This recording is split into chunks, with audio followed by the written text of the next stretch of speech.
Hello, friends. How are you? How's things? We're doing something a little different this week. We are talking about top 5 lists. Today, I believe this was asked by our friend Jonathan. It's been a while. I have a list of old things, and it was top 5 tools, or I don't think he asked top 5. I just think he asked me like tools that changed my woodworking life or my shop life. And I'm specifically sticking with woodworking for this video.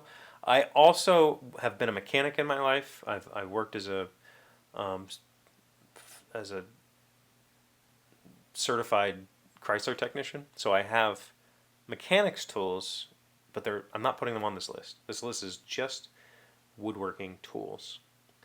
Um, and this was kind of difficult to put together.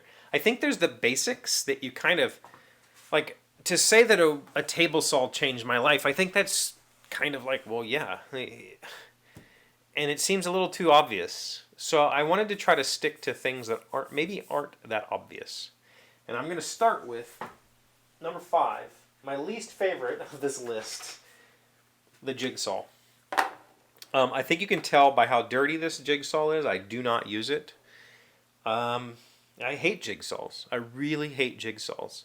But the reason this is on my list is because this is the only, well, not the only. I was also allowed to use a drill. This is the power tool I was allowed to use as a kid. My dad called it a saber saw. I don't know why, but I guess that's an older term for it. And this was what I was allowed to use. My parents had, my dad always had wood. He always had like scrap construction lumber, one by that he brought home from his job. He was automotive technician instructor at a technical trade school that also built homes. So he would get scraps from the trade school and bring them home and keep them for projects. I built tree houses out of that wood. I built downhill racing carts with lawnmower tires. I built all kinds of stuff out of that wood.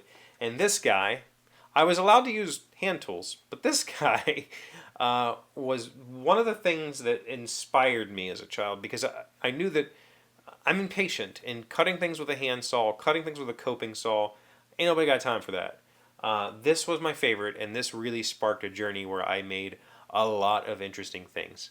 I used to make like little doll furniture for my mom, and cutting out on this, that one changed my life. The number 4 thing that changed my life in woodworking is the Craig jig, pocket hole jig. Specifically the Craig jig because this is the one that is the most readily available in stores near me. Pocket holes are not a new technology. People like to say that they're inferior and that you would never build, things this way if for quality or to last. Pocket holes have been around for hundreds of years. Like since the screw was invented, we've been using pocket holes. If you look at traditional furniture, you will find pocket holes all over the place. They were used a lot. This thing is, I think, like every modern woodworker's introduction, well, not every, but post-internet woodworking, so many people began on the Anna White site, taking a pocket hole jig and screwing some lumber together and building coffee tables or whatever. I did that. I had built furniture, my whole life. Like, I've built quality stuff my whole life. But Anna White, specifically the coffee table project I just mentioned, is the reason I bought this. Because I was like, well, that's how she wants to put it together. That's how I'm going to put it together. And it was like, whoa, this is amazing. This thing is Lego for wood. And I started building all kinds of stuff with it.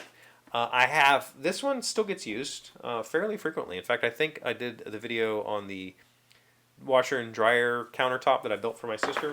I used it.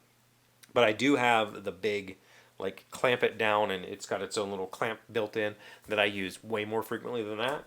And I absolutely love it. I have no problem with pocket holes. They're fantastic. Okay,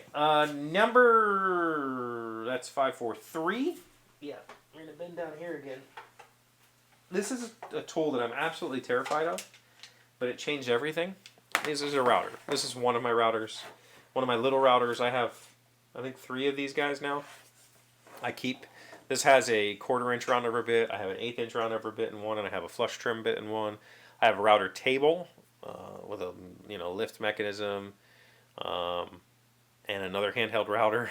I have a lot of routers, and I'm terrified of them. I do not like using them, but pattern routing, edge treatments really changed my woodworking. For a long time, I was, cut board, put together, lightly sand edge, done. And I still enjoy that aesthetic. I still enjoy a good sharp edged piece of furniture. But there's something to be said about putting a machined round over on it that's perfect. When you're doing a project for a client or, a family member or whatever, having that perfect machined edge is really something special. It just changes everything. So, yeah, I have to give it to that. Number 2, I didn't get it out. I probably should. It's kind of like buried right now. I should have gotten it out. I'll maybe try to remember what a picture. I was going to say the biscuit joiner. The biscuit joiner, along with this Craig jig, is like cheating. It really is. It's like you get to assemble things so perfectly, so quickly, that it just feels wrong. And I love using my biscuit joiner. I use it for all kinds of things. I built fixtures for it so I can quickly plunge, whatever. But just this last couple of months, I got the Jessam Dowling jig. And I don't know that I'll ever use the biscuit joiner again. The Dowling jig is so much better in so many ways. It's you can put together face frames easier because the biscuit joiner will often blow out the side if the face frame isn't wide enough. It gets the fit tighter in both directions, whereas a biscuit joiner fitments can move this way, and if you're dealing with critical dimensions, you might not be able to accommodate that. So the Jessam Dowling jig is, though I've only had it for like a couple of months and I've only used it on 2 projects, very quickly replaced the biscuit joiner for me, and I don't know that I'll ever go back to the biscuit joiner. The biscuit joiner I've used for a while now to assemble panels that keep panels flat, and I love it for that purpose. I also love it when assembling like carcasses, because it'll kind of help, you can dry fit things in place without a whole bunch of fiddly clamps, and it'll kind of stay together. But that Dow jig, it's so freaking nice. It's just perfect.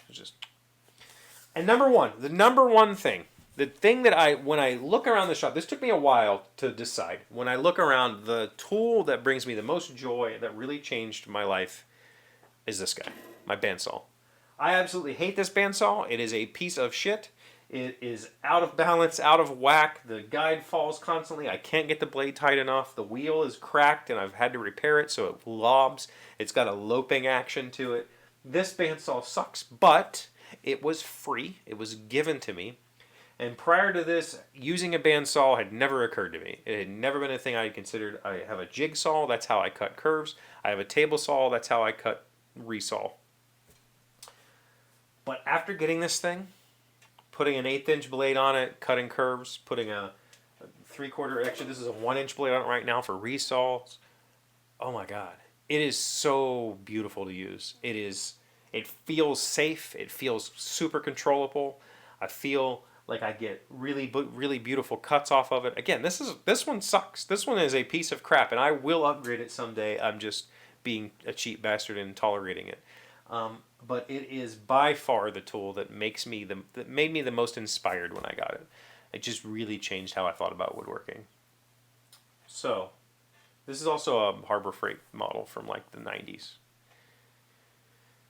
Okay, that's it. That's my top 5 tools that changed my woodworking trajectory. What do you got? What's your favorite wood shop tools? Yeah, specifically wood tools.